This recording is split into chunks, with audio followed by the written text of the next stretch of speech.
Hello, and welcome to the Amy Edwards Show. I am so excited. We're all about transformation here, and we have the most epic guest today. Thank you for being here. I am always stoked about how we're going to transform ourselves, how we're going to change our mindset, change our habits, and just become that little bit better every single day, because the compound interest on that is great.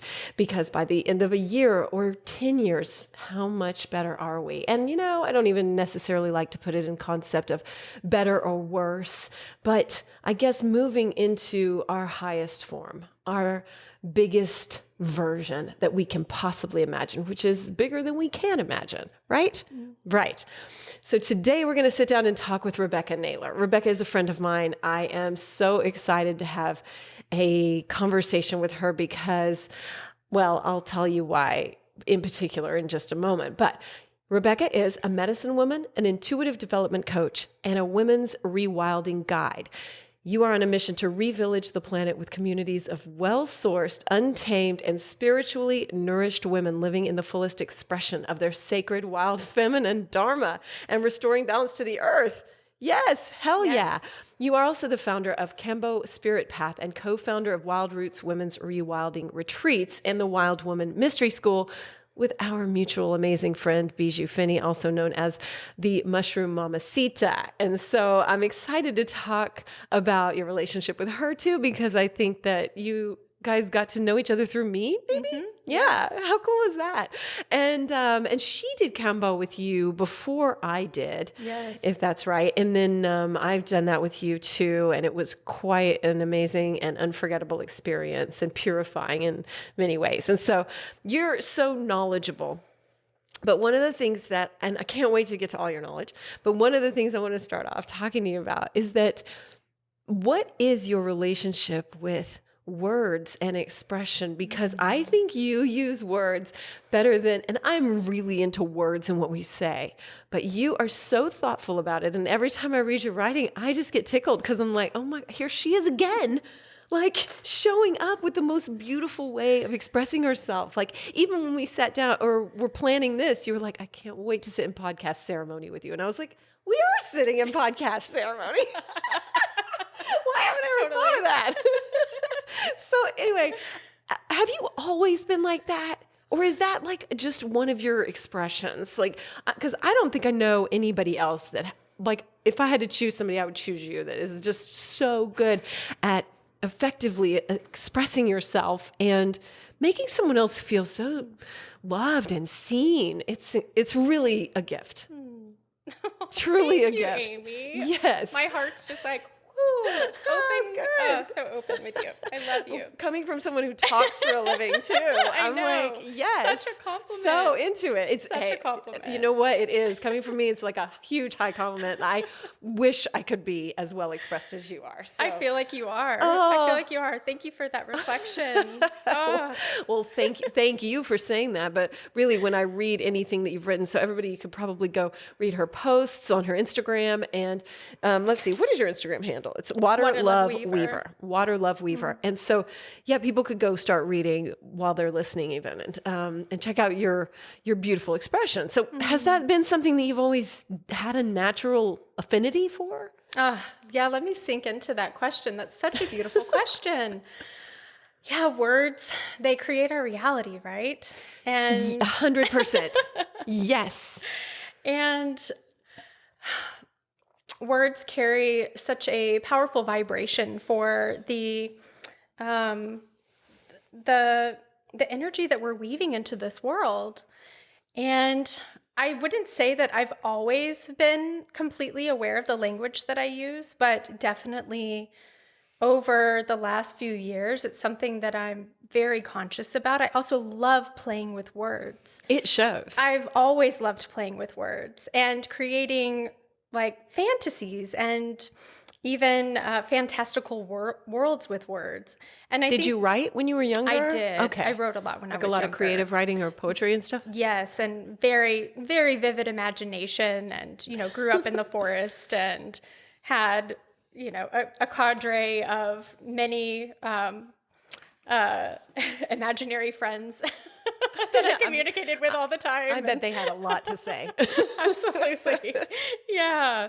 Yeah. I've always enjoyed language, and also have so much reverence for the power of the spoken word. And I love your ministry so much, because your ministry is uplifting the voices of people and really giving them power and being in the highest service of what wants to come through, what people's soul essence wants to come through language and through their voice. And so I really appreciate that reflection. It means so much coming from you. Well, you just did it again too. Like, I haven't thought of this as a ministry, but essentially it is. And Yeah, it I really hadn't thought is. of this as podcast ceremony, but it is. Everything's a ceremony if we're willing to accept it for All of really what it life- is. All of life is a ceremony. All of Every life is a moment. ceremony. What are you going to do when you give birth? Oh, it's going to be a big ceremony. I bet it is. Oh yeah. Yeah. I'm so excited. I'm so I mean, is there excited. going to be music and Oh, yeah. drums? Yeah. I don't know. We do have drums, and I've asked my husband if, I need that, if I need that percussive rhythm to bring me to the heartbeat of the earth, to be able to play that for me. We're having a home birth. That does not surprise me in any way. Yeah. Yeah.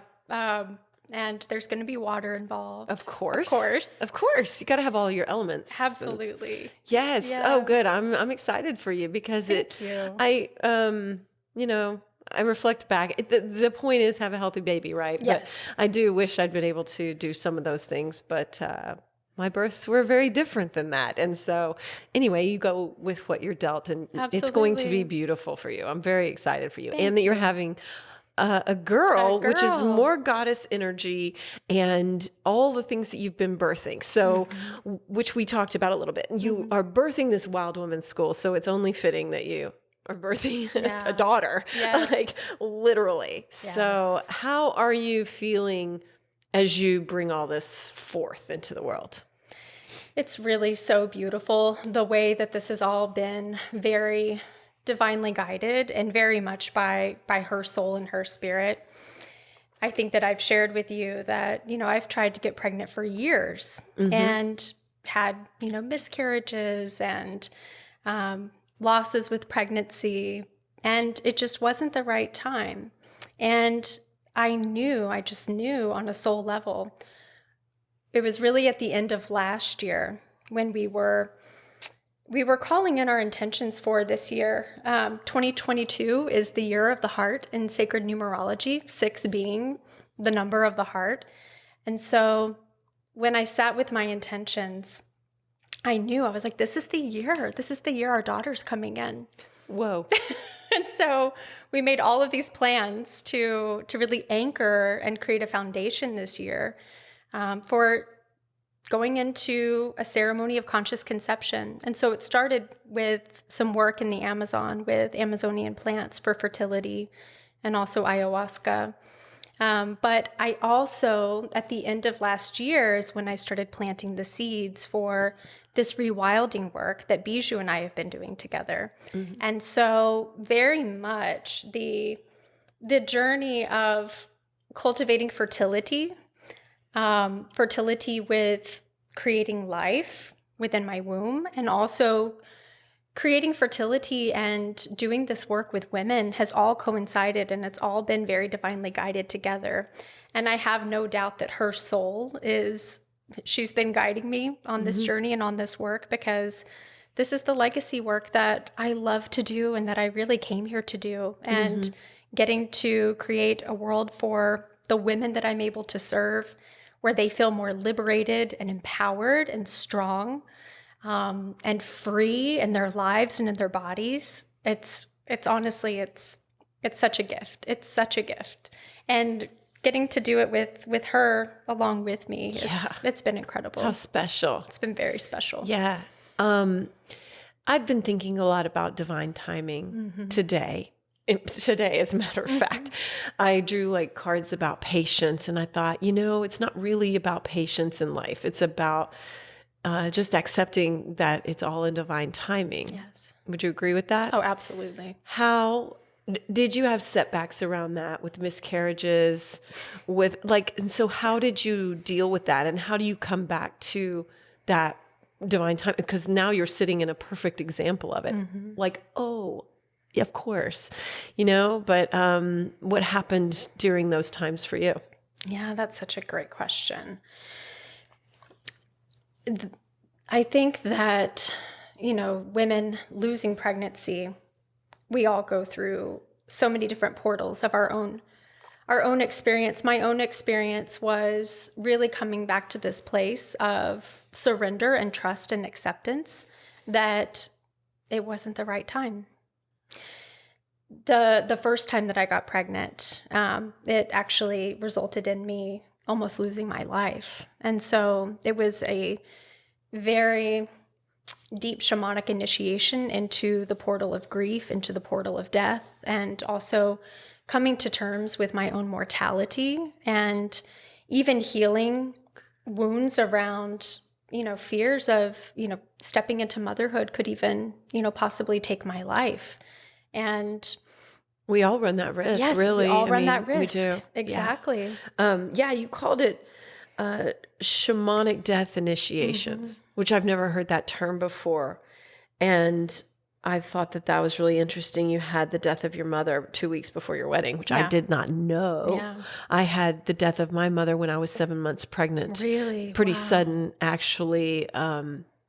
She got cancer or diagnosed with cancer and died 21 days later. So pretty fast. And then I had my daughter who's named after her. But yeah, it's, it is a death initiation, no question. Yeah, absolutely. Yeah. And so you dealt with those also with these. Yeah. Yeah. I'm so sorry to hear about thank you. losing your mother. I took a class in college. It was probably the most valuable class I took. It was called Death in America.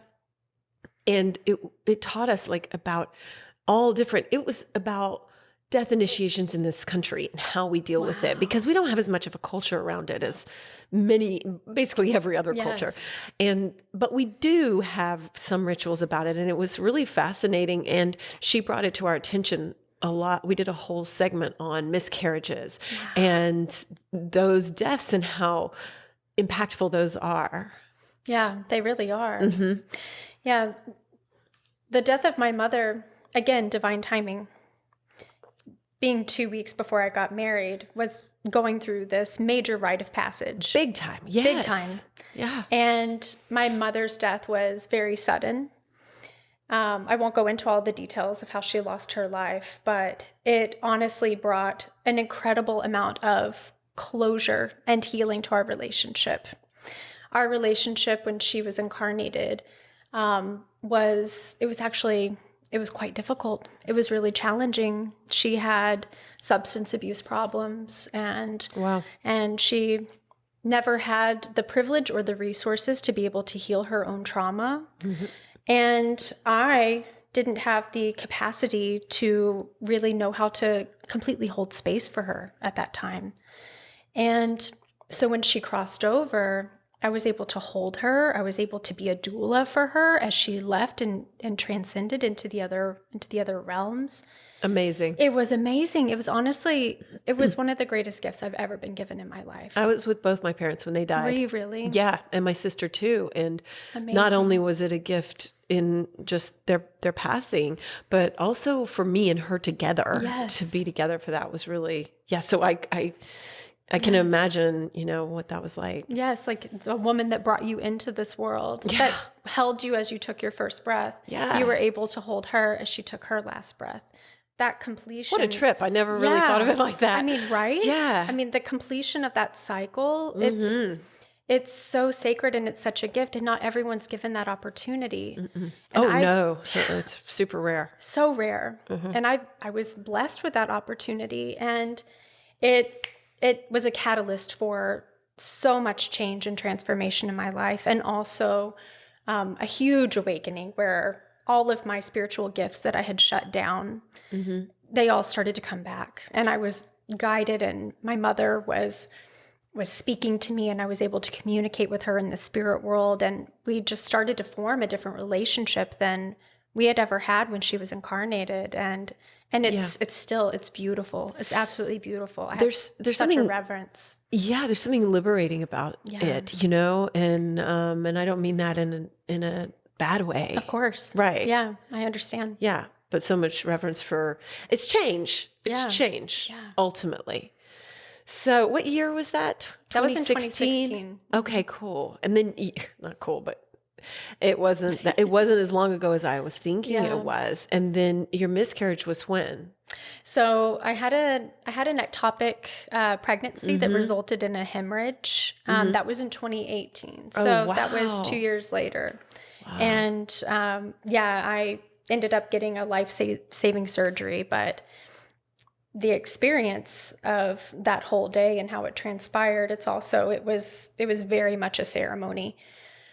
I didn't realize that my life force was leaving me until we had been at the hospital for hours and waiting for them to be able to take me into surgery. Yeah. And I was bleeding to death internally. And I felt my life force starting to leave. What'd that feel like? It felt at first like the deepest level of surrender that I've ever felt. I was like, okay, I'm at peace. If this is what's meant to happen, this is what's meant to happen. I'm meant to leave. But then this surge of like, no, no, we're not leaving. We're staying here. Because as I started to feel the pain was so overwhelming that I just wanted to escape. Mm-hmm. I wanted to escape the pain.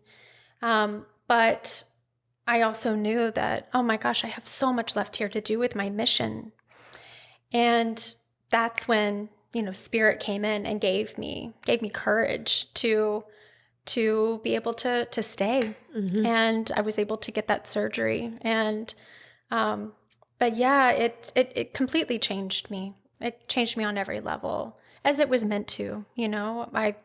I had a soul contract agreement with going through that experience, and it was meant to be a catalyst for my growth, and also for being able to, I think, even go into healing deeper, darker parts of myself and not being afraid to go to those darker places. Yeah. It was a portal into an initiation of meeting the Dark Mother and really befriending her and creating a relationship with the Dark Mother. Well, what does that mean? Yeah, I know, right? Yeah, what does that mean? Tell me. Yeah, Dark Mother. The way that my relationship is with the Dark Mother is. Have you heard this term before, or because I don't think I've heard it? Oh, you have? Mm-mm, okay. I'm not familiar with it. So when I speak about like the Divine Mother or the Goddess, because there's so many different ways that people interpret, Divine Mother or the Goddess, as we have a pantheon of meaning around these terms. So the way that I share and express both of these terms is the Goddess is the primordial creative energy of the universe that creates and weaves together all of life. She's the Divine Mother. There's also a Dark Mother aspect. And the Dark Mother is the one where we all emerge from, the womb of no thing, the darkness. It's the place where life is created. It's also where the inspiration of the masculine energy is received. But it's the deepest, darkest parts of ourself that feel unlovable, that, maybe we have shame residing in those places, insecurity, doubt. Really, at the crux of it is our illusion of separation. Mm-hmm.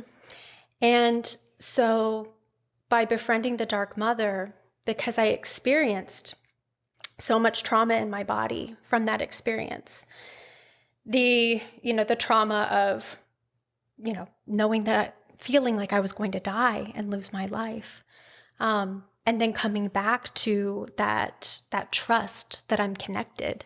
But I had so many moments of separation. And even in the months to follow, as I was doing trauma repair and trauma recovery work, the Dark Mother, and really going into those parts of myself that felt, scared or abandoned, like my own mother, but not just my mother that birthed me, but like the mother that created all of life, Right. had even abandoned me. Ugh. And so, yeah, it was Dark. It was dark. It was very Sounds dark. Yeah. Are you ready to up-level your pleasure practice? I have in mind, and one of the tools that I've used is from Wands. That's Waands.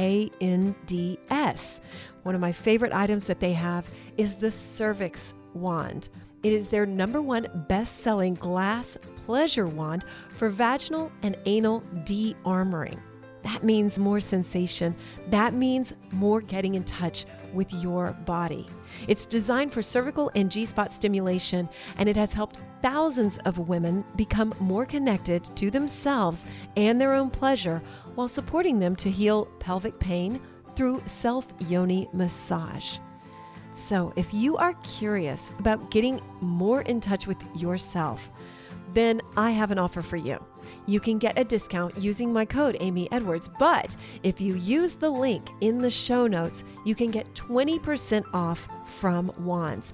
They have so many other beautiful items to choose from, with a large selection of 100% pure crystal pleasure wands. They create the most gorgeous, luxurious products that encourage you to honor your body, celebrate your sexuality, and live in pleasure, which is a big part of what we're about on this show. And yes, I use one myself. So go today to wands.com, that's WAANDS, and use the code Amy Edwards for 10% off, or use my link in the show notes for 20% off of your purchase from Wands. Again, my favorite is the cervix wand. It is trademarked and it is amazing. Take it from me. Check it all out and the reviews on wands.com. That's WAANDS.com, and use my link in the show notes for 20% off. Yeah, but ultimately, wouldn't the mother that created all of life, wouldn't that dark mother be part of that? I mean, like you said, it's the illusion of separation. This is all part of the one, right? Yes. Yeah. Yeah. Okay, so if we're talking about this in a rewilding context, what does that mean? Because I want to kind of keep that rewilding thread through this conversation, since that's such a big part of where you're going, and Bijou too. And so just, for my own understanding and everyone else's. Yeah. Yeah. So the initiations that I had, that really set me on what I feel is my dharmic path, it has all been an experience of rewilding. And rewilding it's the untaming, and it's also the release of the domestication that we have all received in this world. From growing up in, the Western dominant cosmology rather than the indigenous or kinship cosmology. And it's really about coming back to this place of wholeness and our connection with nature, the cosmos, knowing that we were created to not only be an expression of the Divine Mother of the earth, but also to be, her sacred stewards and her caregivers. And Mother Earth wants to have a relationship with us. She needs a relationship with us just as much as we want to have a relationship with her. And so tending to the wild parts of myself that had not been fully expressed in a very long time, that was very much a part of my journey. And working with, indigenous plant spirit medicines and animal spirit medicines has definitely been a part of that journey as well. What are animal spirit medicines? Like Kambo. Oh, Yeah. Okay. Oh, yes, of course, from frog. Yes, it's from a frog. Yeah. And there's many animal spirit medicines. Yeah. I didn't think about that. Well, so you've spent enough time in other cultures, namely Peru is what I'm thinking of. And I mean, do you see this rewilding, I don't know, direction or desire or need more with us here in America? I mean, is that what's helped you take notice of it more? That's a great question, Amy. I think it's needed everywhere. Oh, really? I do. Even in Peru, they're not naturally wilded? I would say anywhere where the where the Western dominant culture is prevalent rather than the indigenous kinship culture. Yeah. So indigenous kinship cultures, they don't need to rewild. Like, they're already living. Right. They're living in that and in that way. It's those of us that have, and everyone's been affected, by the Western dominant culture. It's infiltrated the jungles. It's infiltrated, tribal villages in Africa and all across the world. But I would say for those of us that, have been very domesticated, and we've also grown up in a system of control and also subjugation and oppression of the feminine. And when I say that, I'm not just speaking about women. I'm speaking about the feminine principle that we all have, men and women, people of all genders. And so rewilding, it's really coming back again to the indigenous kinship way of experiencing and being in the world. And that's a cosmology that's very different from the Western dominant perspective, right? The indigenous kinship or cosmology is where we have the knowing that we are living in a cosmos that is benevolent in nature, and that it is created out of order, and that there is intelligence to this creation energy. There's life force. It is a web of life that weaves all of us together, not just on this planet, on all the planets. And the dominant, Western worldview, it's quite the opposite, right?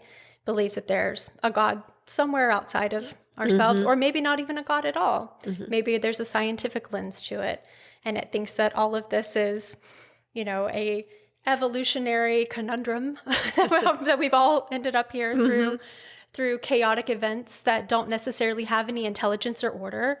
They may all be random. And so this has actually created, this anthropocentric cosmology and viewpoint of the world where humans are at the center of, being dominant on the planet. There's a disregard for the sacredness of all of life, being just as equal, if not even more wise as elders and teachers than we are, because we're so young. And that anthropocentrism has created incredible suffering and trauma in our psyche, and we've all experienced it. This has been going on for thousands of years. Yeah. Sorry, I didn't know if there was more. There is more, I think. Yeah, so much more. Yeah. So what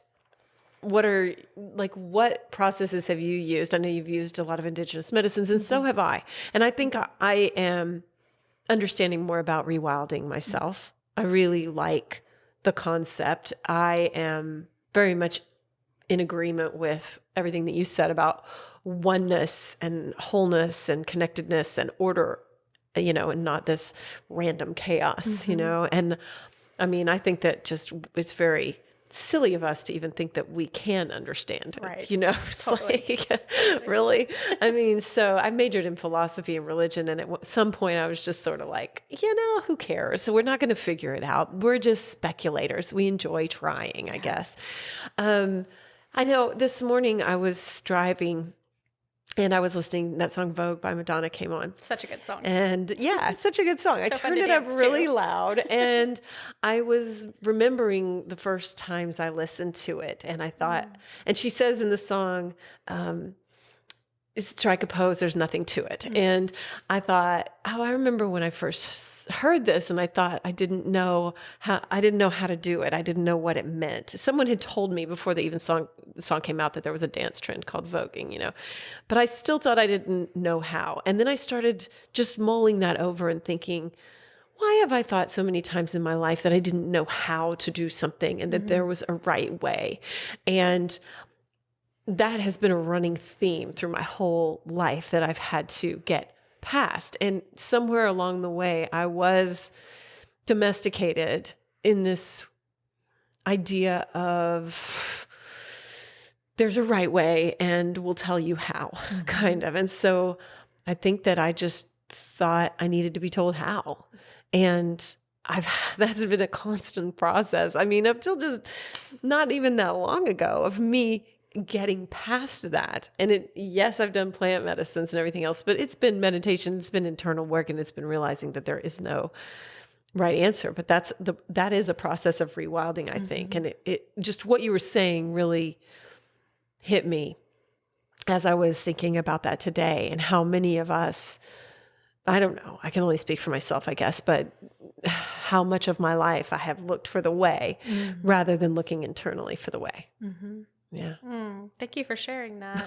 Yeah. I love that you brought Madonna into this too, because like, what a better archetype of, expressing wild feminine, like in a very unapologetic way, and being completely embodied and not afraid of reinvention. Not afraid of reinvention. Like she's living reincarnation cycles, while she's here in one body, as we all are, and we all have the opportunity to.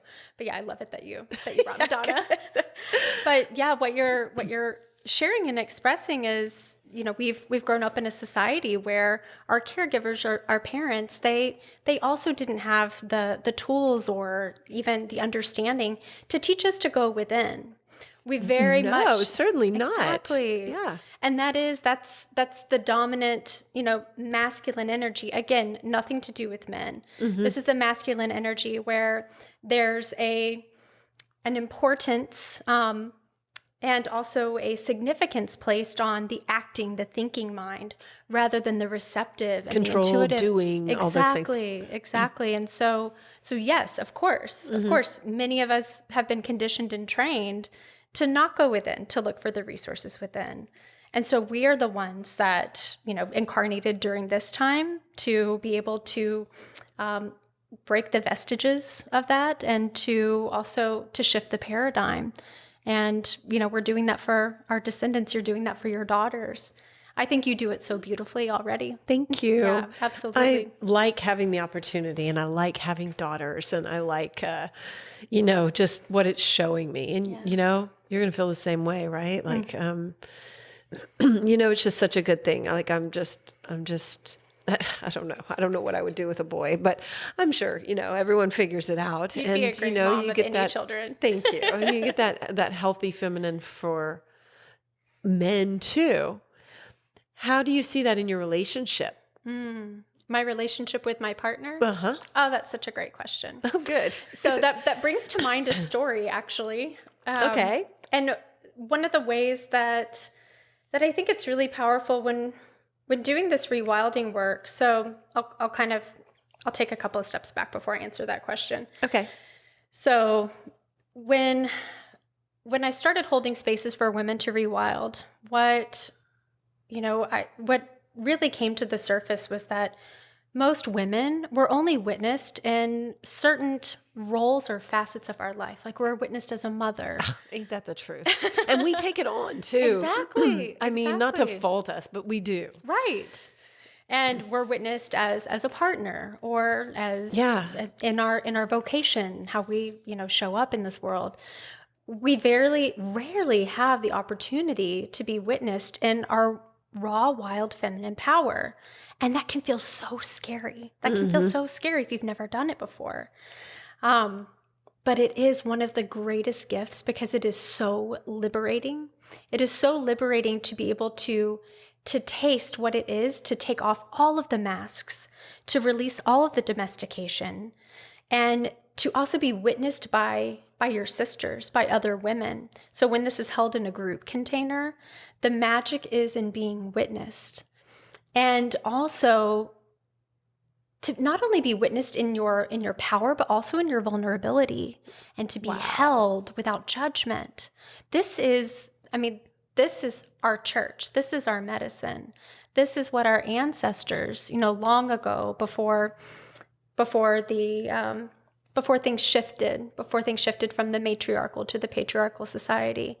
This is the way that we lived. Women co-regulated. And we had lots of time with many women. And there's powerful medicine in that. We need it. We really need it. And not only time with women, but also time with women communing with the earth, holding sacred rituals for the earth, and communicating with the earth, and also the more than human can. So the way that it goes back to my relationship this last weekend, I had been spending a lot of time with my husband. We just went on a trip. We went on a baby moon. We went out to Yellowstone. It was magical. It was it was amazing. And so I had been spending a lot of time, with my partner, who is amazing. He's a lovely, lovely man, my soulmate, and he is such a great caregiver and partner and father already to this beautiful daughter that we have. But I honestly, I was like, I told him, I was like, I'm kind of wanting to be witnessed and reflected by other people. It's been a long time. And I was really craving just being around women and socializing. And so opportunities came up this last weekend. I went to a birthday party for a mutual friend of ours. She had a birthday party, and it was amazing. There was 20 women, and we were all not only there to celebrate her, but also celebrate each other. And it was a group of really beautiful women that feel really grounded and strong and healed, and love to invite the muse in for playful expression. And then I went to a mother's retreat, and I was with 60 other mothers, and we were holding ceremonies on land nearby in Wimberley. And it was beautiful. And I got to feel the magic of different parts of me coming online again. Because again, like when we're with the people that we're with all the time, like our partners or our children, we're only having one facet of who we are, our divine feminine expression reflected back to us. And there's such powerful medicine in having many reflectors, many mirrors to show us like who we truly are. And so we can embody those different parts of ourselves. Like sometimes, I want to be an animal. Sometimes I feel like I'm a bird, and like I have big, beautiful wings, and I want to, play and shapeshift with my sisters. Sometimes, I feel like a little nymph or a naiad, like a little water fairy or a forest fairy, and I want to be witnessed and expressed in that way. Sometimes I want to embody the elder, the lineage of my grandmothers and the wise women that have come before me. And it's just being that open channel for whatever wants to come through, and also inviting that other person to participate and to play with me in that magic. And so by having that experience this last weekend, it was really beautiful. I was actually sharing with our friend Bijou. I was like, oh, it was so fun to be able to have different voices come through. And because we have different voices with different people, right? Yeah. Like we have our tones with our children. We have our tones with our spouses. We have our tones with our beloved, girlfriends and sisters and the women in our life. And so it's really fun to be playfully expressed in all of those different ways. And so I brought home that medicine to my relationship.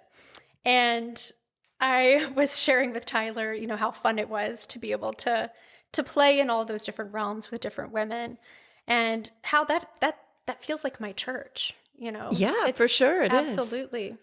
And he loves it. I mean, he absolutely loves it. When Yeah, I mean, you get to really express yourself, and I think to a man who is, embodied himself, they're comfortable in that space. Absolutely. If they're not, it can be really uncomfortable. Absolutely. Yeah. That sounds amazing. I want to go to all those things. I know, right? Yeah, like, sign me up. I would do that at least once a month. Yeah, it was great. I was craving like being around women. I had a couple of trips with females not too long ago, but one was with some old high school friends. And so, but I made a conscious effort to have just a little ceremony. And Beautiful. they don't normally do that kind of thing. The people that I was, one of them maybe, but the rest of them not really. And so it was different for them, and they joked and we laughed, and, but I think after we did it, everyone was happy that we took a really intentional time rather than just letting it all slip by, you know? So I was so glad I did it. I mean, I just made everyone sit, I lit candles and all that. So, how beautiful to have that time. And I hadn't thought of it about the different ways that we're seen, but it's so true. And we can forget. Yeah. I think that maybe part of this rewilding too is that we don't even remember those are there. Right, exactly. Right? Yeah, those parts of ourself can become lost if we don't Yeah. rekindle the fire and the flame. And also just it's like any relationship, right? You need to nurture. You need to nurture those different aspects of yourself and those different relationships with yourself. It's our birthright to be able to feel that wholeness. What do you say to people when they're like, okay, that sounds totally terrifying? Yeah, I agree. I agree. Absolutely. Because it kind of does, Yeah, of right? course. Yeah. And I think that's our conditioning of being afraid of, the wild feminine. And that's a narrative that's been woven into our psyche, in all fairy tales. How do they begin? A maiden goes into the forest and the forest is dark and there's dangers in the forest. All of our myths, we have so many myths, and even, with the myth of the fall of Eve, being the temptress, the seductress who, took the apple from the tree of knowledge. And then with that narrative, there's this inherent distrust of the feminine that's, played on for the last 2,600 years. And so yes, of course it's scary because we've been taught to be afraid of our raw, wild feminine power. And so for women that are open to a reclamation of this power and knowing that there truly is nothing to be afraid of, this is our birthright to experience this. We actually live on a planet that is full of raw, wild feminine power. Earth's energy is something that we can tap into every single day. That's actually one of my practices that I use is every morning I go out onto the land and I connect my root chakra, I connect my womb, I connect my heart line with the heart of Mother Earth. And I give her my energy, I give her my love, and then I feel her light and her energy coming back into me and giving me this power. And that creates a tether and a cord and an anchor for me to know that I am held, I am safe. And I'm also wow, I'm able to work with the reservoir and the abundance of an entire planet that has created all of this life. And so I think that if you bring it back to elements that feel safe for people, so rewilding the feminine can be as simple as reconnecting to your relationship with plants, reconnecting to your relationship with animals, communicating with animals in whatever way that may be for you. We're always receiving and giving codes to everything around us, codes of information. And so codes to plants, codes to animals. When we, even ingest a plant, or work with a different herb, if we can infuse it with our intention, if we can ask for its permission, if we can also just ask it questions because every plant is going to have a different message for each person. It's something that we can start to do that doesn't feel as scary when you start to really open it up to things that we may already be doing and things that we may already be engaging with. And then also just, going out into nature and talking with the land, asking for permission to be on the land and, asking the trees, how can I be of service to you? I think so many times we go into nature and again, it's because we've been conditioned this way, but we think, well, what can I get from this? What can I receive? And if you go in with a different intention of how can I be of service to you? The whole place that you're engaging with, the nature, the elementals, they're going to respond back and they're going to open up in a way. And this is also, going to allow you to step into sacred space and sacred time with the elementals, and also they're going to send you information. What are some simple ways that people could feel more confident about receiving that information? Because, for instance, I told you, like, my default setting apparently that I have still to overcome is like that I'm not going to know or I'm not going to hear it, which my intuition's pretty strong Yeah. and it constantly amazes me. But even last weekend, I went to the gym show down here in Palmer Auditorium, and this woman was like, "Oh, you can hold." Oh, what was it? It was like three different stones. It was like the glass, it's like Lebanese glass or whatever, the Moldavite and something else. And she was like, if you hold them all together, it's really powerful. Do you want to try it? And I was like, yeah, I totally want to try it. And so she walked me over to the corner, to like a dark corner down a little hallway, and she had me hold all three of them. And then she was like, I'm not going to tell you what you're supposed to feel, but I want you to hold it in your hand and then you see what you feel. And immediately my brain goes, oh, I'm not going to get this right. I'm not even going to understand how I feel. And I was like, damn it, why am I? And then my mind starts and I'm like, damn it, why am I thinking that? Like, but immediately that's where I went, and I was afraid of getting it wrong. And I didn't want to disappoint her. And anyway, it was a whole bunch of thoughts that went on in my head. I haven't even told anyone this. I didn't tell Justin. He did it after me. And he was like, oh yeah, my friend that did it and him both were like, yeah, I felt like I was floating. And I was like, oh, and I guess, there's this fear that sometimes we can experience that we're not going to hear it right. And we're not going to get it. We're not going to do what that tree needs or something, or I'm not going to even understand or hear it. So what are practices that you use that can help someone with that? Thank you for That was sharing a that. very long-winded question. Oh, I love it. I think everyone can relate to that. Oh, I hope so. Absolutely. Everyone can relate to that, because that's being in the mind, right? Right. And it's being in the busyness of the mind that wants to protect and analyze and, try to understand everything. Yeah. And people probably look at me and think, oh, she's got it figured out, and like, I don't. You do. Well, at least I'm aware, at least I have an awareness of like, okay, let that go. Yeah. And you're going to be okay. And there isn't a right answer and it's all right, And so anyway. So the way that I guide people to be able to really tap into their intuition. Okay. It all starts with getting into the heart. So getting out of the mind and getting into the heart. Because the heart knows the truth. The heart is the seat of the higher self. And so if we're able to train ourselves to go from the mind into the heart, and you can do this through so many different practices. Heart-brain coherence meditation is a beautiful way to do this, where you're actually training the 40,000 neural networks that you have from your brain into your heart, and to where you can actually drop in to your heart space more easily, and the wisdom of your heart is more accessible. But we're never going to be able to receive the clarity that is the truth that wants to come through the mind, right? The mind, we want it to be the servant. We don't want it to be the master. We want the heart to be the master and, leading.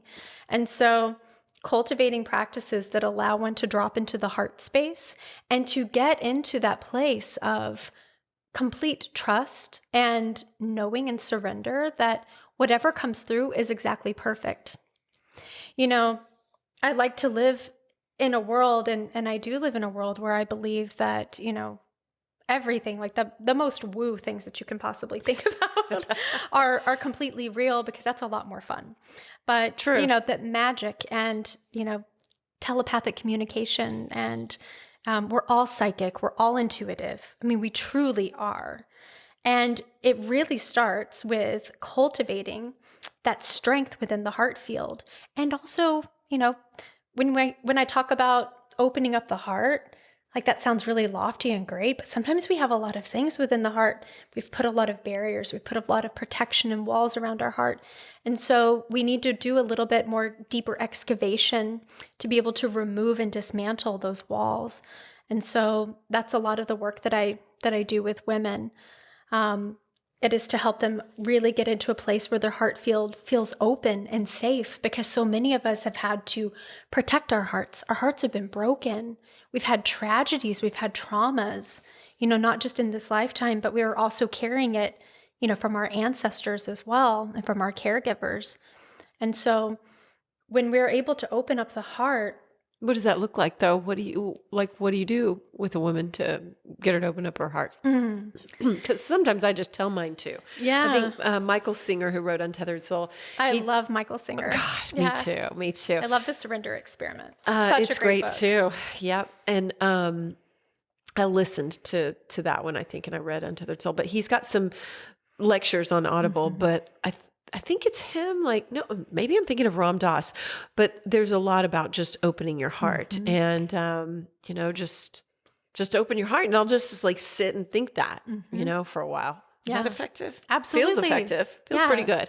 Anytime we're focusing energy on our heart and getting into that place where we're allowing ourselves to be a channel or a vessel for anything that wants to move, anything that wants to clear, to be able to move. And it's so easy. I have so many women that sit with me, and when we start going into this heart opening work, they're like, "Oh, this isn't going to work for me. Like, Really? stuff like this doesn't work for me. I've never done this before." And then we drop in together, and so we create sacred space. Sometimes, I'll use a shamanic, trance or drumming to help them go into that space and go a little bit deeper. Cool. At that supportive. But once they get in there, their heart tells them everything that they need to know, anything that needs to be released, anything that needs to be witnessed. And so this is something that we all inherently have within us. It's something that we're all able to come back to. So some practices that I like to incorporate for opening up the heart on a daily basis is, for my own personal practice, I sit in heart coherence meditation every morning. I also... Is that one that you listen to, or do you just do that yourself? I do that myself. Okay. So you can sit with some. There's some great pre-recorded heart coherence guided meditations on Joe YouTube. Dispenza has some. Joe Dispenza has great ones. What do you do for that? What does that look? What is that for you? So for myself, first I invoke a sphere of golden and white diamond light, and so I call upon Goddess Christed energy to surround me. Okay. Yeah. So here for that. I mean, if we it. started our day every day with invoking a sphere of, Sophia Christ Goddess energy around us. I pretty much do. I don't necessarily put it in those words, but I pretty much do. Right. Whatever language we want to communicate to the divine. And so creating sacred space, creating a sacred temple. And then I anchor my heart center down deep, deep, deep into the center of Mother Earth's core, which is her heart. And I connect with her fifth, sixth dimensional frequency, her crystalline heart. And so once I feel that golden cord going from my heart and tethering into hers, then I give it a good tug and I know I'm ready. And so I start with all of my chakra temples. And so I start with the root chakra temple, and I go through and I sense if there's anything that needs to be cleared. And so I use light technology and work with the colors of the chakras. And so, of course, starting with the root, red, and move and circulate red light around my root. See if there's anything that's coming up, anything that feels sticky, and then release it back into the earth. Oh. And so I continue to go up, and I go through all of my chakras all the way to my crown. And then once I've done that clearing, and sometimes, this is a process that takes, 5 minutes, Sure. 6 minutes. Sometimes I got some sticky longer. stuff. Yeah. But sometimes I got a lot of sticky stuff going on, and it may, take 20 or 30 minutes. So once I feel like all of my chakra temples are clear, then I go into the heart temple. And then so when you're dropping from the head into the heart, I actually use the imagery of an elevator. And so I take an elevator from my head and drop it down into the heart center. I love it. Whatever we need, right? Like Yeah. everyone has different ways in which Yeah. they're able to travel, to get into that connection. So once I'm in the heart field, I know I'm in the heart field because it does feel dark, but it feels spacious.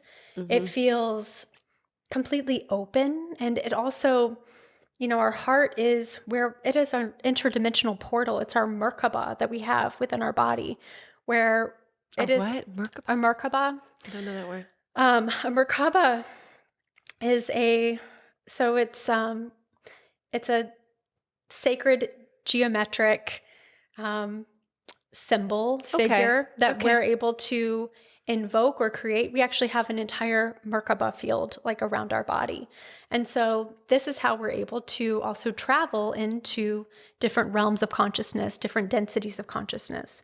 And so once I'm in my heart field, then I'm able to drop into different realms and densities of consciousness where, things may come through. Like, for instance, the other day, just out of nowhere, a beautiful wolf spirit just like appeared to me and gave me all this really beautiful medicine that I needed from the wolf. And it like, I felt it download like into my heart. Wow. It's amazing. That's awesome. But we have all of that within us, right? Because we're not just human. Like, we truly are like connected to all of life on this planet. It's in our bones, like it's in our DNA. And so we have all of those archetypes and all of those spirits already within us.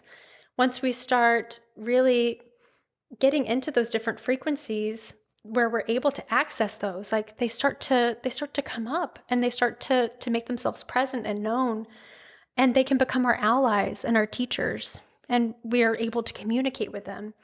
But then there's so many other ways that I also connect with my heart. Even with food, when I'm taking in some sort of nourishment, I always, bless my food and give gratitude to the earth for my food. And I ask for my heart to open up to the nourishment of the food. What a good habit. Yeah. I'm not in that habit. I really need to. And, I know that as a Reiki master, I've been told, you can add Reiki energy to Absolutely. your food. And I'm not in the habit of doing it all the time. So yeah, those are excellent habits. And then for the meditation, I interrupted you, but I think you were just in your heart space. Yeah. And so once you're in your heart space, you can ask your heart questions. And this is also how we cultivate our intuition, is by asking those questions. When you feel an expansive energy, that's when you're open to receiving an answer that wants to come through. Sometimes we feel a contractive energy. Maybe we're scared. We're thinking, oh no, we're not doing it right. Or maybe we're going to get an answer that we're not going to like, or that's going to scare us. And so this is really a practice. It's a daily practice of coming home to oneself, sensing, where we may feel that expansion or contraction. If there is contraction, then giving compassion to those parts of ourselves. And, really also asking, like, what part of me is feeling contracted? Many times our heart will tell us very quickly, like, oh, this is my 7-year-old self that felt abandoned, that felt mistrust. And so bringing her into this space and giving her love and compassion, letting her know that everything's okay, and that, these are our inner protectors that come up. A lot of times when we're doing heart work, our inner protectors come up as well. And our inner protectors, it's a place of love that resides within us, but it's also a distorted love, because it's a distorted love that comes from a place of trauma. And so we're able to reparent ourselves when we give love and compassion and acceptance to those parts of ourselves that are trying to protect us. Oh, totally. Do you ever do your baby's chakras? I do. I was imagining that. Yeah, she's with me in meditation all the time. Oh my gosh, this morning I received like such a beautiful vision.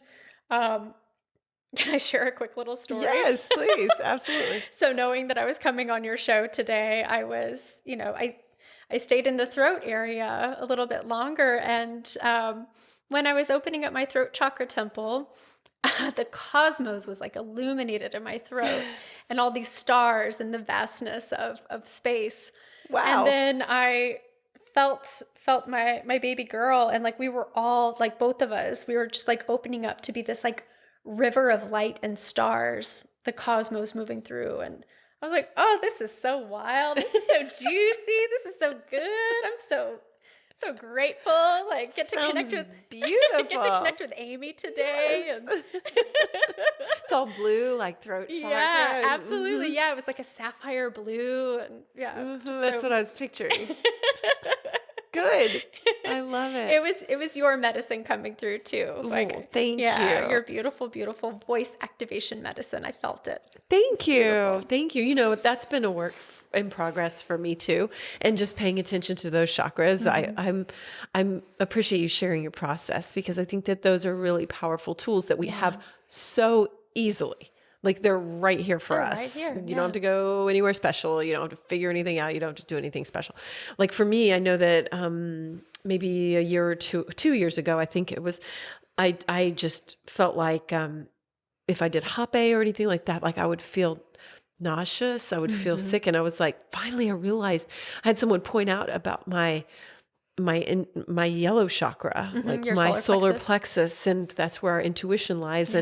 And I literally just ignored that chakra. Like I would focus on all the other ones, but not that one. And so I just really tried to tune into it. And it looked like this box that was all dusty. And I was like, whoa, And so, anyway, I just say that because I think that we can really, even with my throat chakra, I've had to really tune into it and imagine it expanding and do specific meditations around that. Yeah. Exactly. Which is great. Yeah, absolutely. And it's a Yes. practice. Everything's a practice. It's a practice. Yeah, it's so beautiful. When you said that, what came to mind is I think in spirituality, there's such an emphasis and focus on all of the upper chakras. Everyone wants to be in the crown and, connected to, a stream of source consciousness and energy, and connecting with, galactic beings and yes, your please. ascended masters and guides and angels and all of that. And also, having a third eye that's completely open, and your spiritual vision is clear and strong. And even with the throat, our sacred communication and of course our heart. But the lower chakras, they get so neglected sometimes. And this is our earthly experience. This is what we came here to earth to not only experience, but also to embody and to be able to transmute. And getting into the lower chakras, all of it is needed for our psychic and our intuitive reclamation and power, and strengthening those tools that are our birthright. It's getting into all of those chakras and being able to work with them and to make them our allies and to give them attention. Like with any relationship, every relationship needs our attention, right? And so if you're not visiting the root, the root chakra, it's going to get real dusty. It's going to get real weird in there. Some cobwebs might start to accumulate. You got to go in, or with the solar plexus. And we have to give all of those parts of our self-love and attention, especially the ones that are connected to the earthly realms, to the material experience, because most of the time during our day, we are in this material experience where we're interacting with other people, we're interacting with our environment, we're taking in and we're giving information and energy all of the time. And so a really big part of, especially when I'm teaching women how to be able to protect their energy. I work with a lot of women that are already space holders or healers or medicine women, and cultivating practices for being able to protect your energy, and also being able to feel safe in giving your energy to others, so that you're in a reciprocity with people energetically where you don't feel depleted, because it's so common for healers to experience burnout.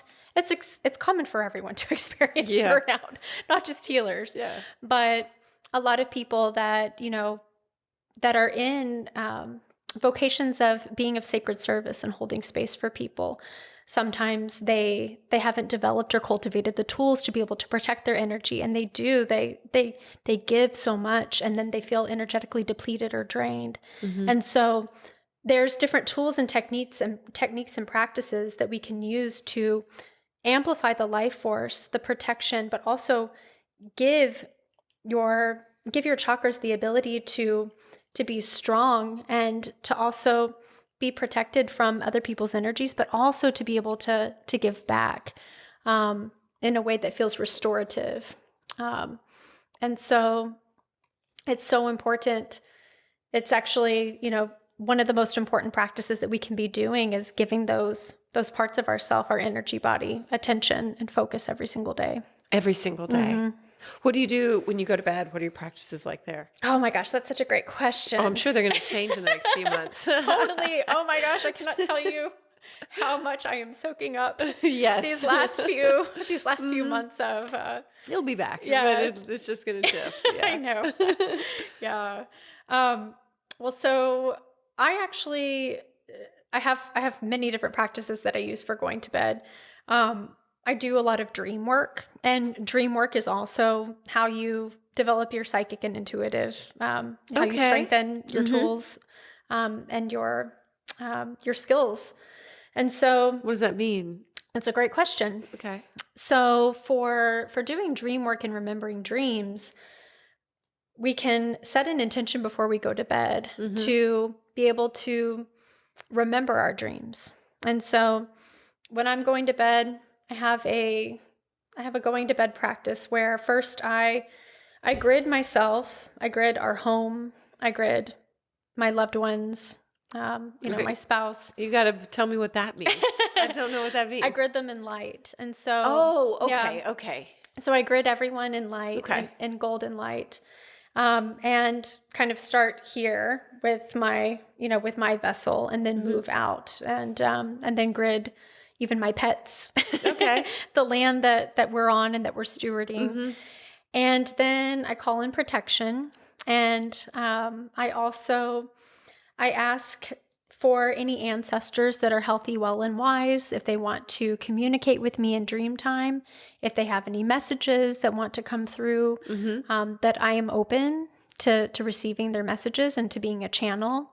And the beautiful thing about ancestor work with dream time is that if you think about it, our ancestors are the closest beings in spirit that we have in the spirit world. We have a direct connection with them because they are in our DNA. Yeah. And so I call in the ancestors, and then I also I ask for my guides to guide me through dream time and to also open me up. I also ask my higher self to open me up to being receptive to any lessons, any experiences, or any healings that want to come through in dream time, because sometimes we experience incredible healings in dream time. I've had, experiences that were so profound. It was, like a plant medicine ceremony. Wow. Every night when we go to sleep, we're releasing endogenous DMT, which is creating our dreams, but we're also traveling. Our soul is traveling to the astral plane. It is truly like we're having a plant medicine experience every night when we go to sleep. I mean, it's wild. It's wild. It's Yes. amazing. Yes. We travel to so many different places, and we also have all of these experiences. And, it's only in our modern culture that we've been taught or conditioned to believe that the dream world is imaginary or it's not real. Well, anything that's imagined can be real because it comes from the creator, right?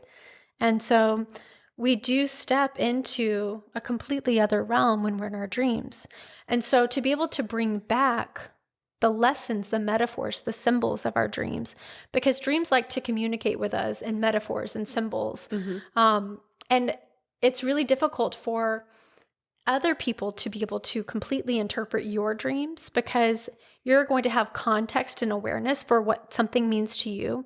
Like if you saw, a certain plant in a dream, that plant may have come to you because it has meaning in your life. Like your grandmother always had that plant at her home. And whereas for someone else, they may not have that relationship with that certain plant. And so if you set the intention of being able to remember and recall your dreams, and so I ask my guides to help me understand and remember my dreams with clarity and without any ambiguity, because also dreams can be really ambiguous sometimes. All over the place. All over the place. And so I ask for assistance with remembering and understanding that while I'm dreaming, and then when I wake up from the dream, and then also long after I've woken up from the dream, so that I can continue to integrate the dream's messages. And if I have time that morning, I'll very often journal, and I won't really understand or know the threads of what I received in the dream until I start to journal it. And then it will all start to crystallize and come together. And I'm like, okay, now I understand. And then it's opening me up to something big sometimes, that I'm working through. A lot of suppressed information, our subconscious is illuminated in our dream time. And so the shadow parts of ourself that are normally not seen or witnessed come up through the dreams. And so when we're able to give light to those parts of ourself, give space, it's incredible. We can accomplish so much soul growth through doing dream work. I just love it. How'd you learn all this? How'd you learn about dream work? I have so many incredible teachers. I've always been a really strong dreamer. I can remember dreams, going back to childhood. I had repeating dreams where I would travel. I would travel to different worlds. Sometimes it would be in this world. But I've always had a fascination with dreams and a curiosity. Me too. I mean, they're amazing, right? Yeah. And my mom encouraged that too. Oh, I love that. Yeah, she used to talk about it. She wanted me to write them down in the morning, and we had little dream dictionaries and I mean all sorts of stuff. Yeah. So yeah, you just know a lot about it, and I've neglected it. And so I'd like to get on a better path with my dreams, especially when you say we're basically having a plant ceremony every night. It's so fun. It's so fun. Yeah. It's so fun when you just shift your perspective, right? And like, I'm going into ceremony tonight. Like, who knows who I'm going to meet? Who knows where I'm going to go? It really gamifies this whole experience of life, right? And I mean, we can do that with everything in life. We can totally gamify everything. This whole world is a treasure map, like sending us messages and clues and, symbols and hints to help guide us on our journey. So some of the greatest teachers that I've had, Carl Jung has obviously been a great teacher. He did so much work with dream work. So I started reading Carl Jung's books on dream work in my early 20s and learning about the archetypes that show up in dream time and also how to interpret symbols. But most recently, I've actually connected with more Amazonian ancestral cosmology around dream time. I took an incredible course last summer from a Sapara Nation elder. His name is Manati, and I'll give a shout out to them. The name of the program is the Dream World Program. And he took us... Is it in English? They do have English translation. Okay. Yeah, it's a really beautiful program. And he... so they call their dream world in their cosmology Makihanu. And so Makihanu is it's the world that we travel to when we go to dream. One of the beautiful things that I learned about through them is that through their lens, they see dreams as really foretelling the future and giving us prophecy, giving us an insight into what we're going to experience in the next few days to come, the next few months, or the next few years. Wow. And so they actually teach he teaches us how to be able to discern what type of dream that we're having. And if that dream is giving us information to prepare us for something that may be coming in the next few days or in the next few weeks. And, these can be little things. Like it can be preparing you for maybe you're about to have a conflict of some kind. And so it's illuminating for you, like how you can prepare yourself for being able to handle this conflict in a way that, offers everyone the most compassion and grace. Maybe it's preparing you for even something bigger, like a really big life transition or initiation. Prior to COVID happening, I had a dream. So we have our personal dreams and we also have collective dreams. So sometimes we'll have dreams about what's happening in the collective because we're all connected to the collective, right? And so I had this big collective dream that there was going to be some sort of massive upheaval of order and also what we thought was normal in the world. I won't go through how that was illuminated through the dream, but it was quite shocking. And anytime like a dream kind of shocks our system, it's preparing us. It's like creating a I'm like seeing like a fortress of strength so that we can like brace ourselves, right? Okay. So our central nervous system is like, okay, something's coming, like we just need to prepare. And so it's really beautiful because if we do tune into our dreams, which are, it's the feminine nature, it's our intuition, it's our receptivity, it's our feeling nature rather than our thinking nature. And so when we're able to listen to dreams, it truly does like start to help guide us through our life. And it can become a way that we can also feel safer with trusting our intuition, our inner guidance system, because you're strengthening that muscle every single night and every single day when you wake up by giving importance and knowing to like, hey, this is important to me. Like, I want to remember this. Yeah. I want to understand this part of myself. Yeah. And the more that we nurture that, the more that it strengthens it. I totally agree. And I mean, I think I've studied some brain science. So, I don't think I've taken dreams too seriously lately. I've thought of them more as our mind sorting out our lives, sort of. So, I mean, why not? Right? Yeah. Yeah. Yeah. And I mean, you've had actual experiences. Can you lucid dream? Can you go in? You can. Yeah. You can. Yeah. Wow. That's so cool. I obviously cannot. Oh, we can all do it. Well, I have not tapped into my ability to do that yet. Is that better? Yeah, absolutely. Yeah. So very cool. Yeah. Do you do that a lot? I do. So sometimes intentionally, sometimes not intentionally. Oh. Sometimes I will be in that liminal space in between, the deep realms of sleep and then just about to awaken. And in that space where I have awareness that I'm dreaming, but I'm also able to interact with my environment. I have that quite often. Yeah. As I'm going to sleep too, especially, oh my gosh, during pregnancy, dreams have completely changed. I mean, it's like a whole different world. When I'm falling asleep, especially during pregnancy, the visionary experiences that I'm seeing in the imprint of my third eye right before I fall asleep are really powerful and really strong. I'm seeing, all sorts of people or places, and they're very detailed. And sometimes it's almost like I'm astral traveling and being able to like bilocate my consciousness and witness an experience that's happening, on another part of the planet. It is wild. It's totally wild. I've been playing in these realms and domains for such a long time, but even when it's happening, I'm like, what?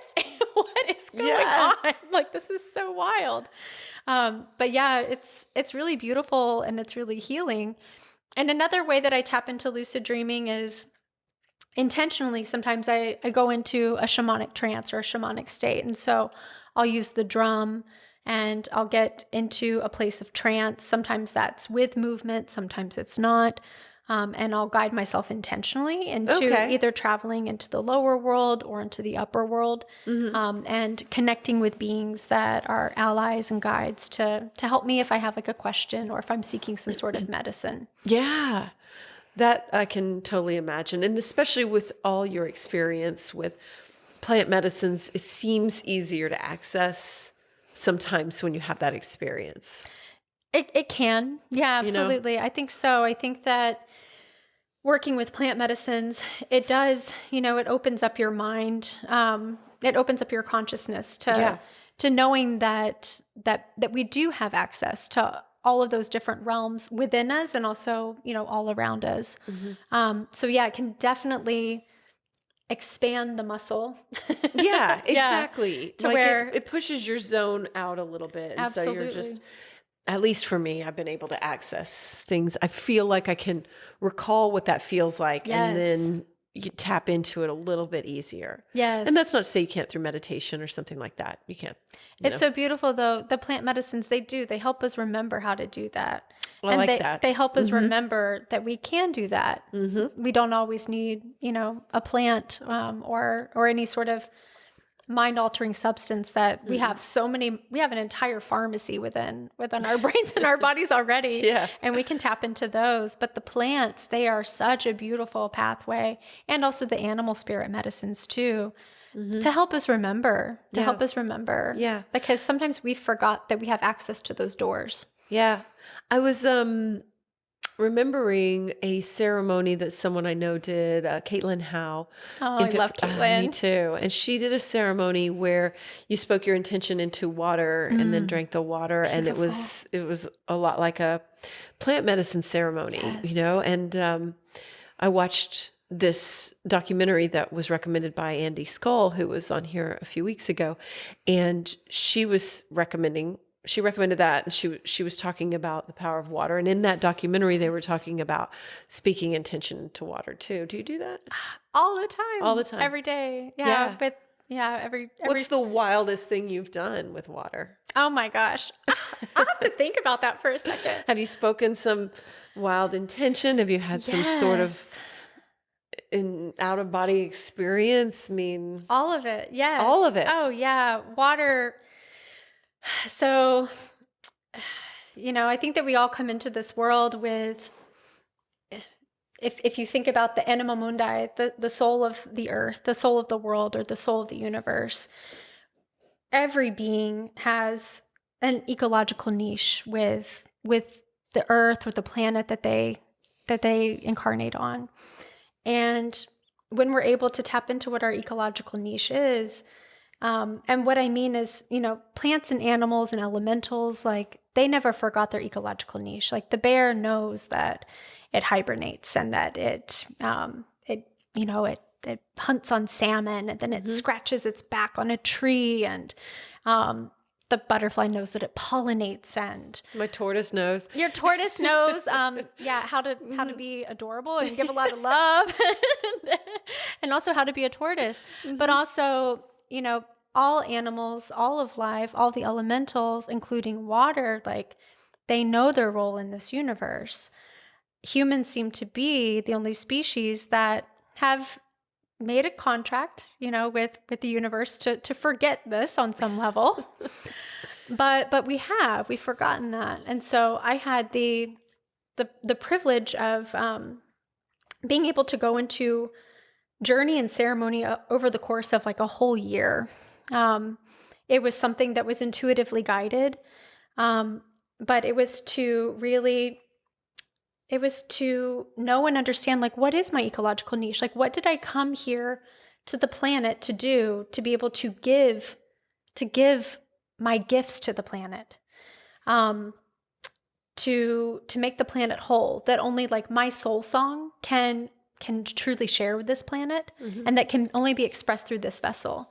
And that's where the water love weaver came from. And so in a plant medicine ceremony, I was taken to this place where I was shown that my soul's template for this lifetime was to be the water love weaver. So what that means is weaving divine love into all bodies of water, and also showing people how to do that for themselves. So starting with our intracellular waters, our biological waters, so the waters that we're carrying within our body vessel, with the water that we're consuming or drinking, with the water that we bathe in or swim in or even cook with, all of the water. And so I am singing prayers and invocations, spells, all of it into water all the time, because water carries memory. And that's what they say in that documentary. Absolutely. I don't know if you've watched it, Secret of Water. Oh, yes, I think I have. It's been around a while. It was has. on Jaya. Yeah, I think I have seen that. Yeah, water carries memory. It's a living crystal. It's a liquid crystal. And, if we think about crystals, we have crystals in all of our cell phones, all of our computers. They're housing, thousands upon millions of, parts of information. And so water, is a liquid crystal, and it's the consciousness that weaves all of this life together. If you think about all the life on this planet, it all comes from water. And so one of my favorite things to do with water, I like to to do some different spell work with water. Oh, cool. Yeah. Yes.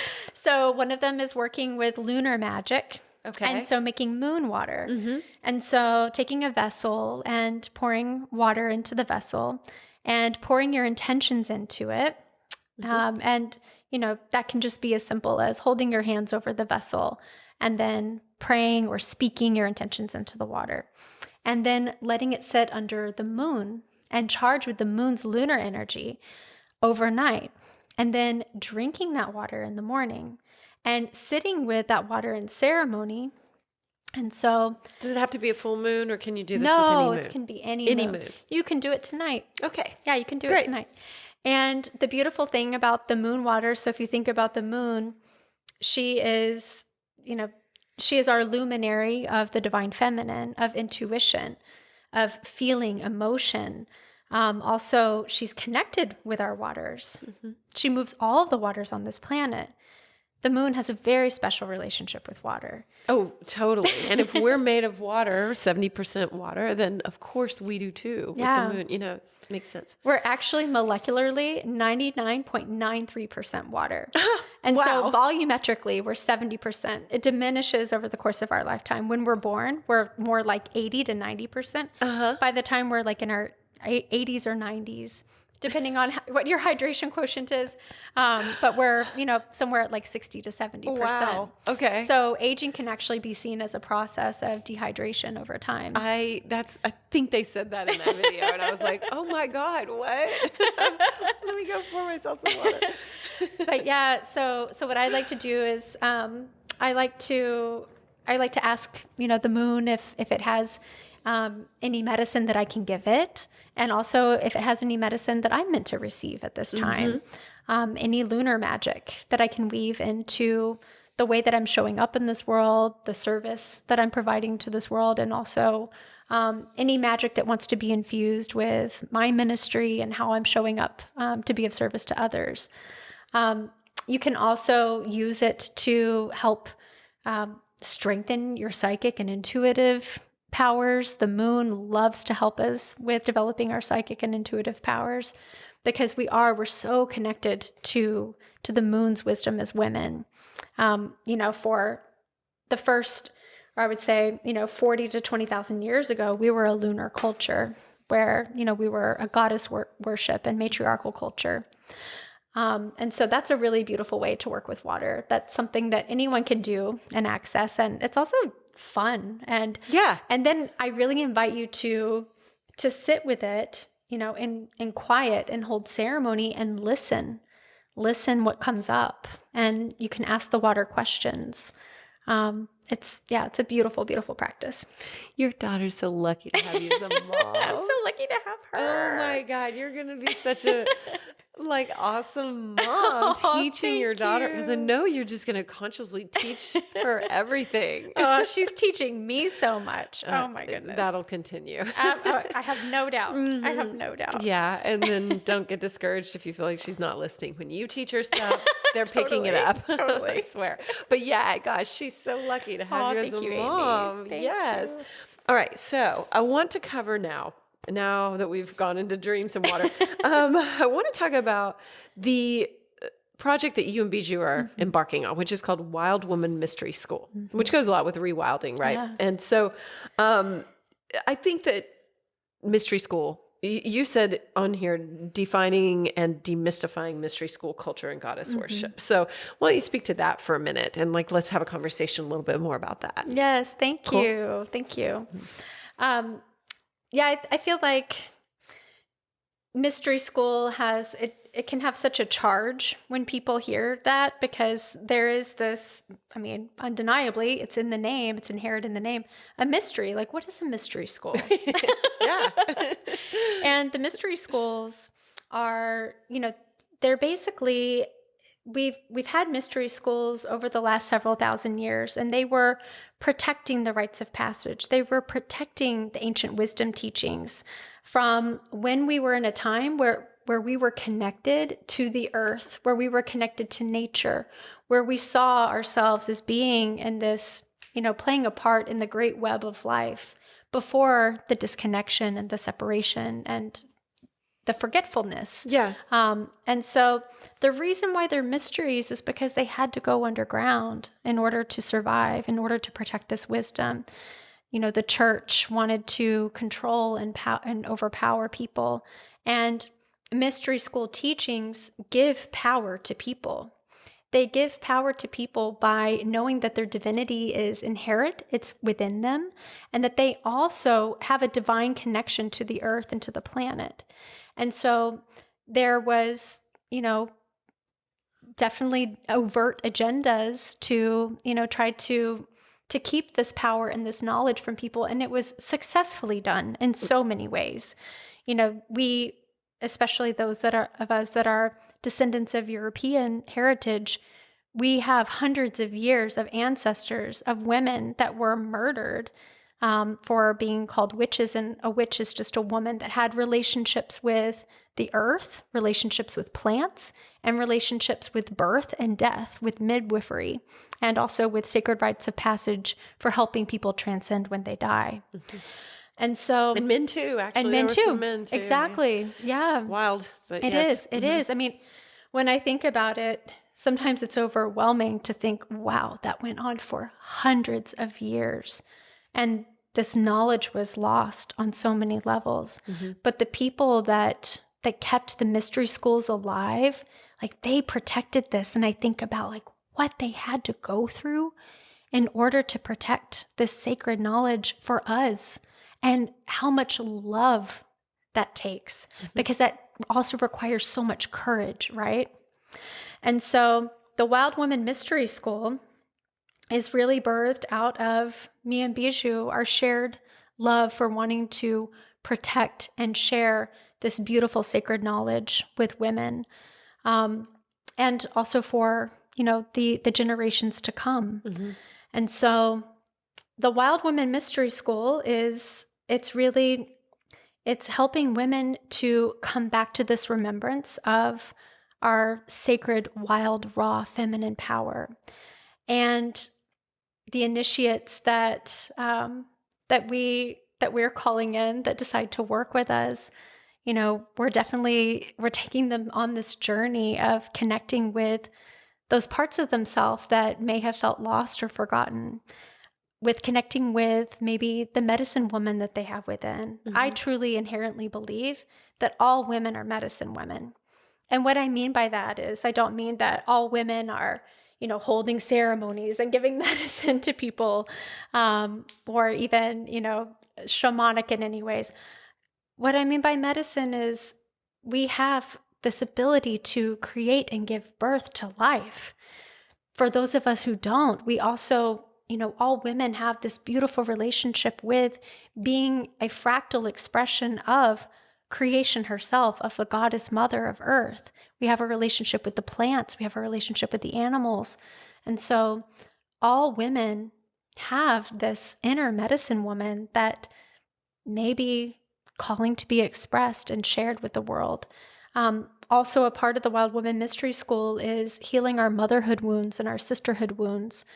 And that's not just from our own mother line, or, of course, the sisters, if, we have biological sisters. This is the imprint and the trauma and the psyche of all women, of being raised in a culture that has taught us to be competitive with other women, to be distrustful of other women, and to also, it's a beautiful, beautiful expression of the legacy of love that Bijou and I want to leave on this planet. And we're just so excited. We're so excited. So incredible. What's the plan? So the first, I would like to share kind of how she came through, if that's okay. Yes, please. If we have time for that. Please. It's really beautiful. Yes. So Bijou and I, we hosted a series of women's rewilding retreats this year. Mm-hmm. And in each of them, all of the women have had these completely life-changing experiences. I know, I wish I'd been there. I should have gone. And, that is, I don't say that as a reflection of, it's nothing, it honestly had nothing to do with me or Bijou. Bijou and I, we created the container, but we also created the container for the women to participate, and the goddess truly came in and gave this gift to all of these women. And they've all stayed in contact, and they've all supported each other through these big life transitions that they're going through.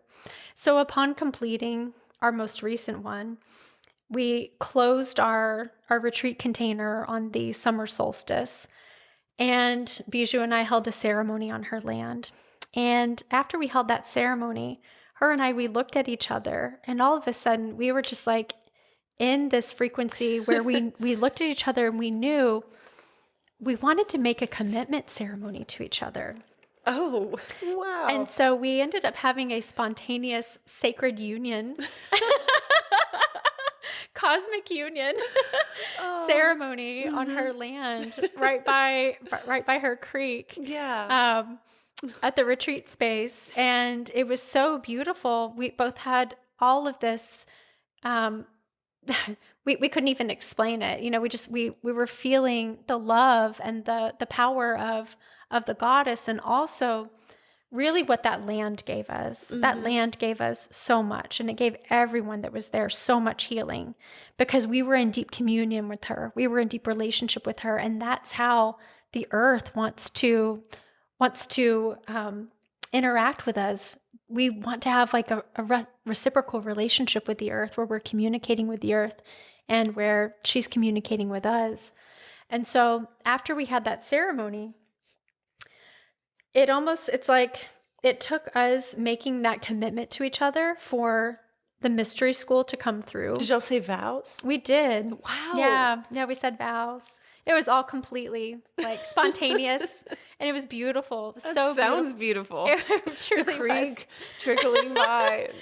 Well, and what it is we feel like, we have a marriage. We do have a type of marriage with each other, and our marriage, it's a vision, it's a mission that both of our souls want to birth in this lifetime. And we knew that we couldn't do it alone, and that we needed a sacred partner that was going to be in alignment with this vision.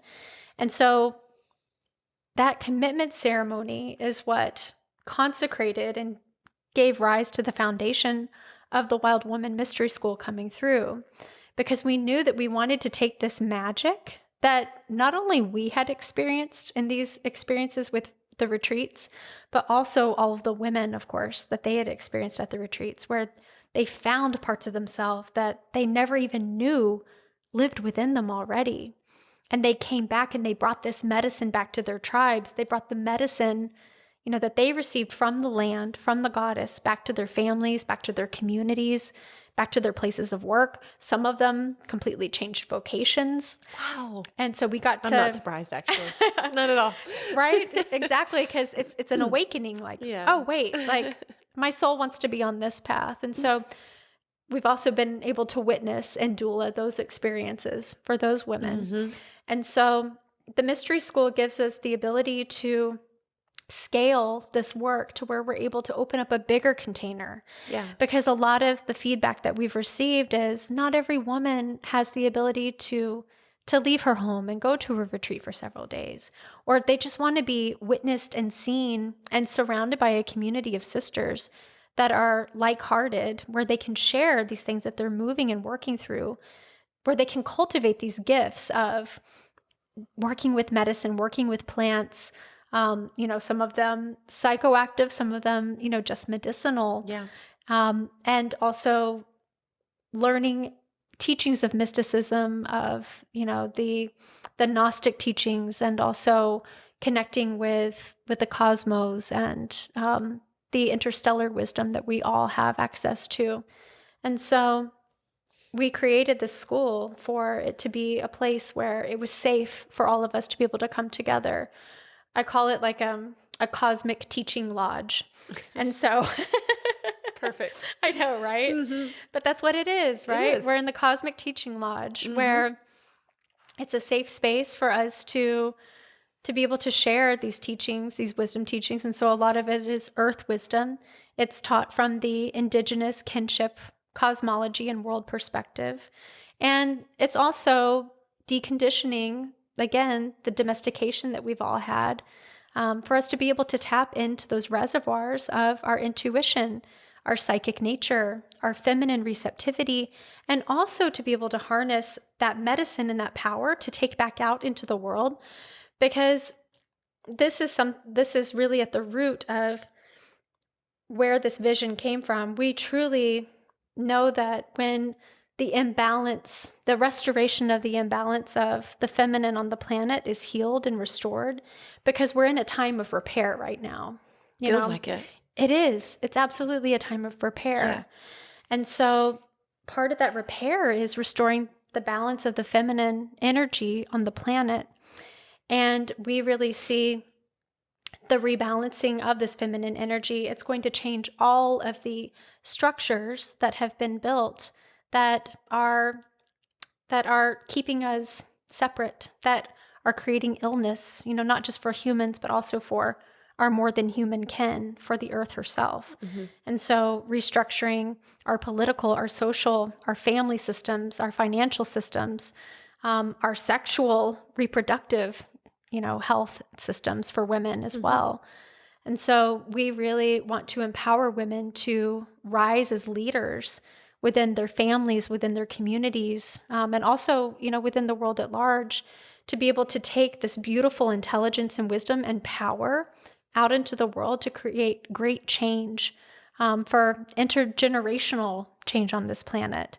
And so we really see this as legacy work. I mean, is that all? No, I'm just kidding.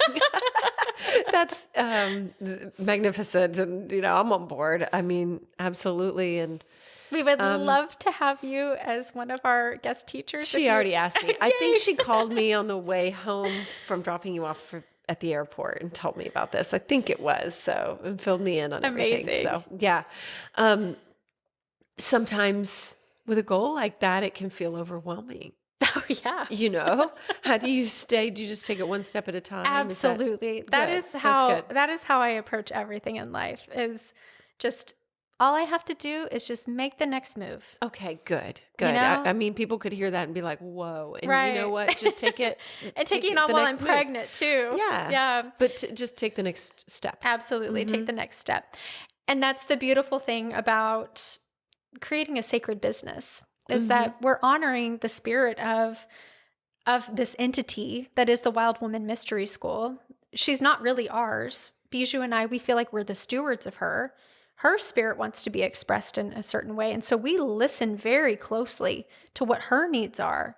We really, ask for our egos to take a step aside and for spirit to lead, the direction of where this entity wants to go. Wow. And so that's a really beautiful and different way of engaging in a project, right? Mm-hmm. Because it comes from this place of surrender and trust that, we're really not in control.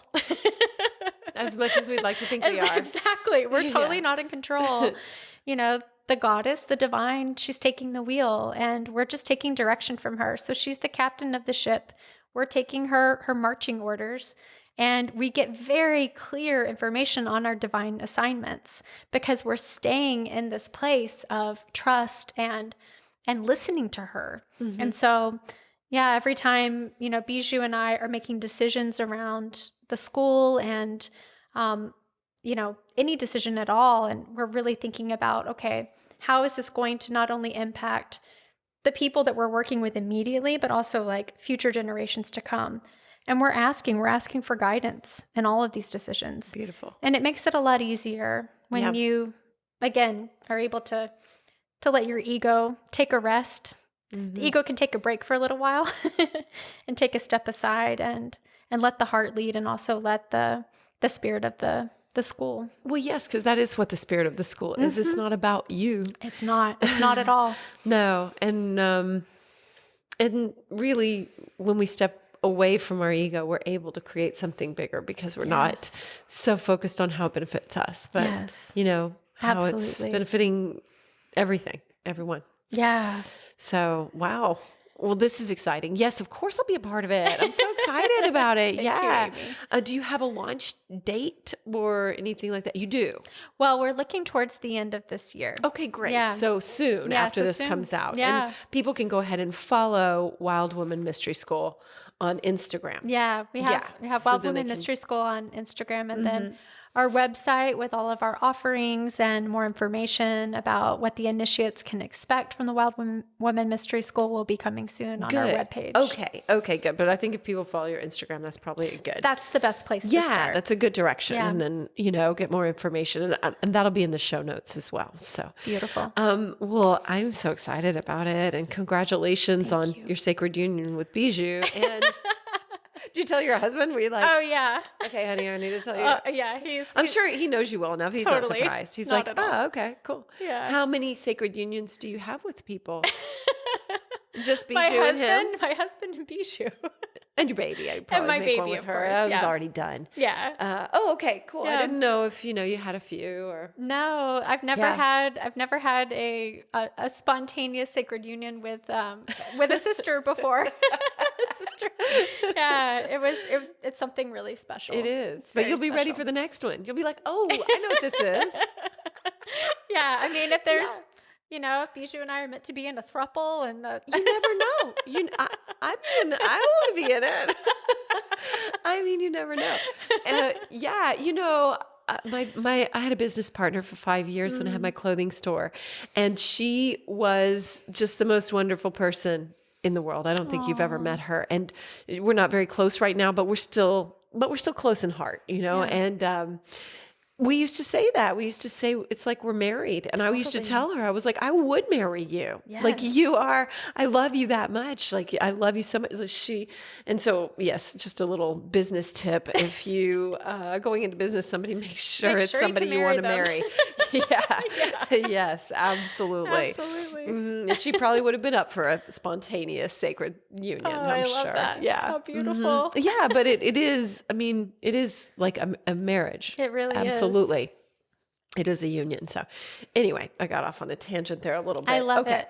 So as we wrap up, is there anything that we missed or anything you really wanted to come in and share today that was just on your heart, even today, or even just sitting here? Like anything before we go? I'm turning it over to you. Oh, thank you, Amy.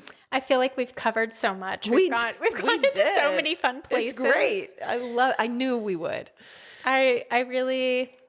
I guess where I'd like to leave is just with a vision for this earth and for the times that we're in. A vision of hope for people, because I know that, on the outside, it can look like things are chaotic and falling apart, and there's so much uncertainty in this world. And especially if you're looking at your phone and stuff, we can get wrapped up in, oh gosh, the world's going to hell or whatever, and I love that you're sharing a message of hope. Yeah. I think that way. So absolutely.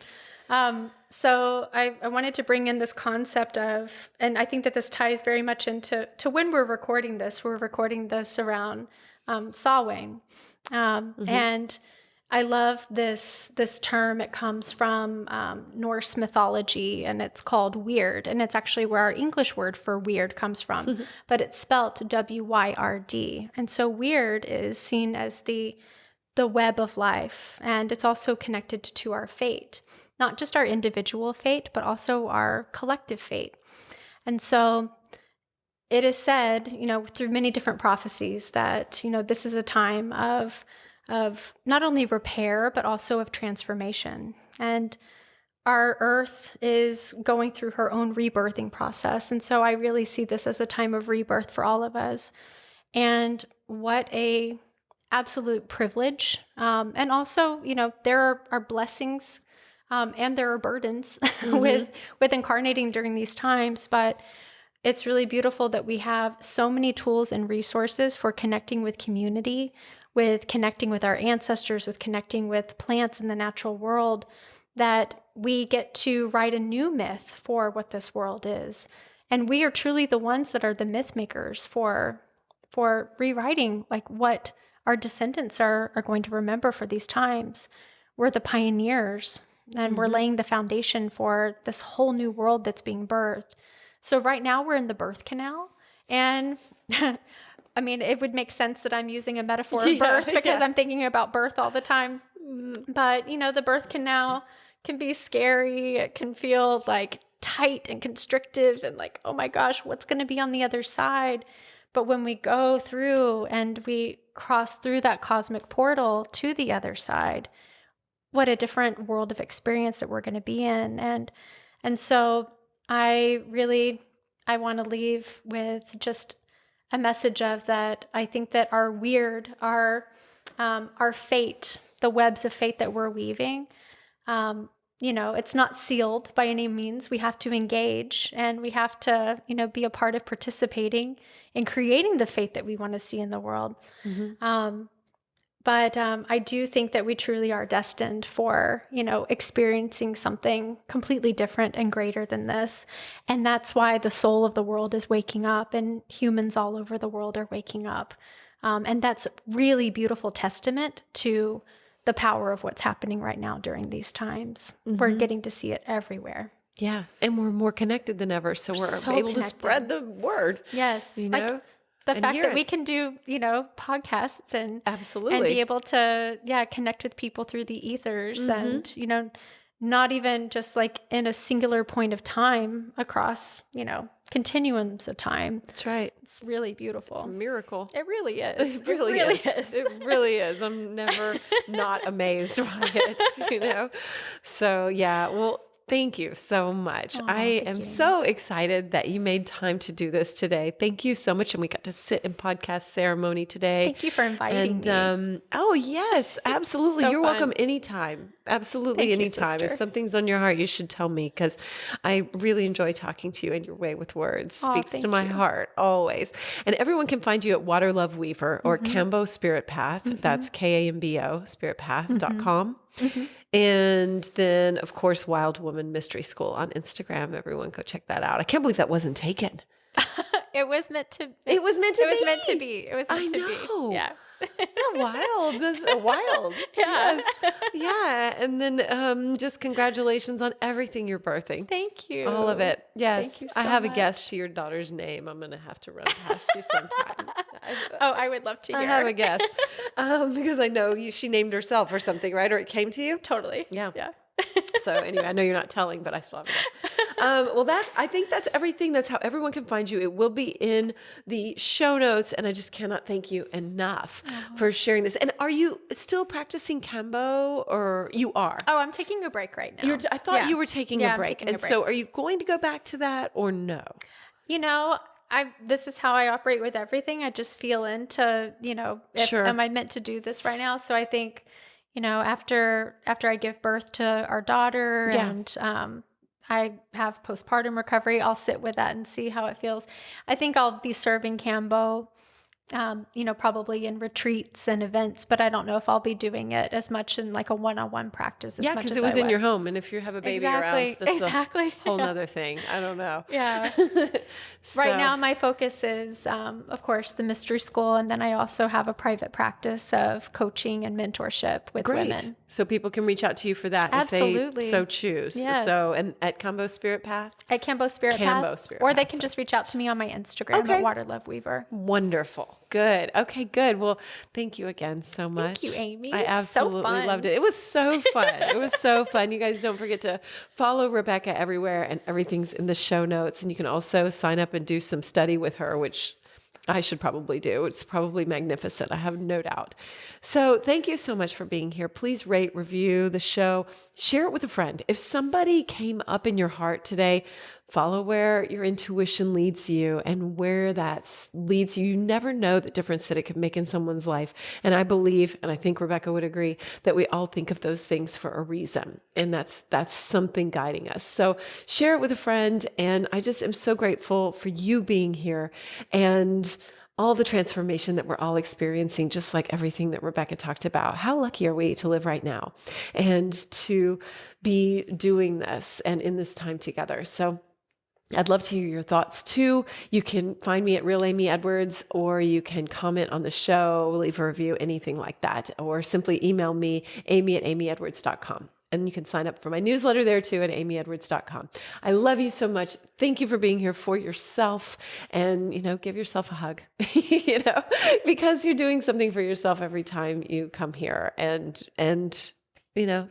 listen to all these beautiful words that are helping elevate our lives. So thank you so much. I love you so much. Till next time. This has been the Amy Edwards Show from Overcome Studios. Remember to rate, review, and subscribe. And thank you so much for being here. Sign up for our newsletter at amyedwards.com.